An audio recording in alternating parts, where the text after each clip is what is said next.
Hi, Mike. Thank you very much for taking the time to speak with us today. Anytime. The three of us are here today on behalf of the entire consistory. The consistory has taken your commentary very seriously, and we investigated everything you shared. Oh, that's a relief. A few of the people I followed up with, they didn't seem too happy. Your report caught us all off guard. You've just been such a loyal and diligent groundskeeper for all these years. We had no reason to suppose you were planning to sabotage our church. Wait, what? I beg your pardon? I didn't submit that letter to sabotage this church. In any event, we spoke with Reverend Larry. We invited him and Pastor Michelle to our consistory meeting.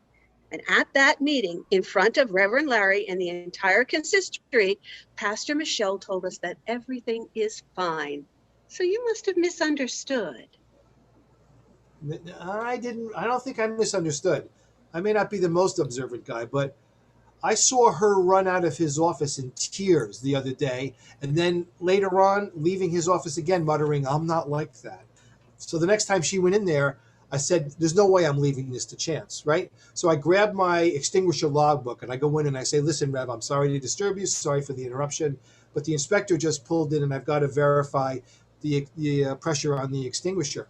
And she's sitting there on the couch, like with a blank stare, biting her lips so hard it's almost bleeding, while he's standing behind her, rubbing her shoulders with one hand, and with the other hand, he's Mike, we've all read your letter. Thank you. I don't know what you thought you saw, but we know it's nothing we need to worry about. Reverend Larry personally assured us. Besides, Mike, even if everything you say is true, it's a healthy relationship between two consenting adults, and there's no place for busybodies. Pastor Michelle is 26 years old enough to make her own decisions. She doesn't need anyone's protection. You know, to be honest, many of us were confused about why you didn't go directly to Reverend Larry. He could have cleared this up for you. He was very upset when he heard it from us, that you told all of us on the consistory first. So humiliating for Pastor Michelle. But maybe I shouldn't be surprised you didn't think about all that, Mike. Listen, Jed, I've been around this place for a little while, okay?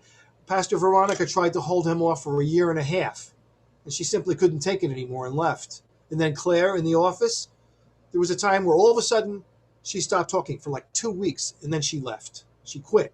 And afterwards, her sister told me what was going on, right under my nose. So this time I say, what am I doing here? Am I just going to sit here like a plotted plant while he does the exact same thing to Pastor Michelle? Yeah, well, you don't know what you're talking about because Claire told us she left for family reasons, and Veronica just wasn't cut out to be clergy. That's why she left, and now she's back being a teacher somewhere.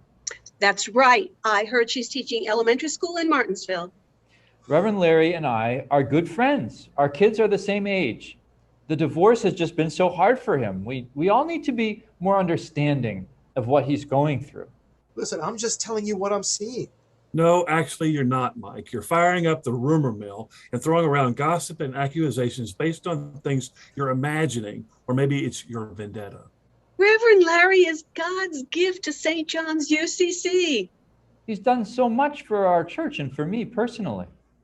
Every year he challenges us to dream bigger and pray for more, and it all comes true. He built us a brand new solarium meditation chapel, and he's bringing in young families. He's bringing in millennials who haven't even started families yet. It's been 30 years since we've seen that age group in our church.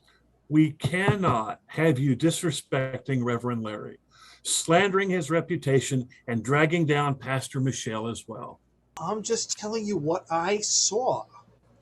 Mike, you're just the sexton, so I wouldn't expect you to know about this. But Reverend Larry told me he and Pastor Michelle share a special spiritual relationship that helps Reverend Larry succeed in leading our church. But your conduct has jeopardized that spiritual relationship. I thought we treated you well, Mike. I really did. All these years. Never guessed you were nursing such a grudge. Did you talk to her without him in the room? Did you even do that? None of that matters now. Reverend Larry was deeply wounded by your personal attacks on his character and integrity. He made it clear we had to choose between him and you. But this isn't about what Reverend Larry told us to do. We, the consistory of St. John's United Church of Christ, voted unanimously to terminate our relationship with the sexton, effective immediately. Mike, you've served here a long time. We're giving you 4 months severance. But you've got to turn in your keys tomorrow, and the house that you're living in belongs to us, so you must be out of there by Monday. And if we see you on the premises after that, the police will be called.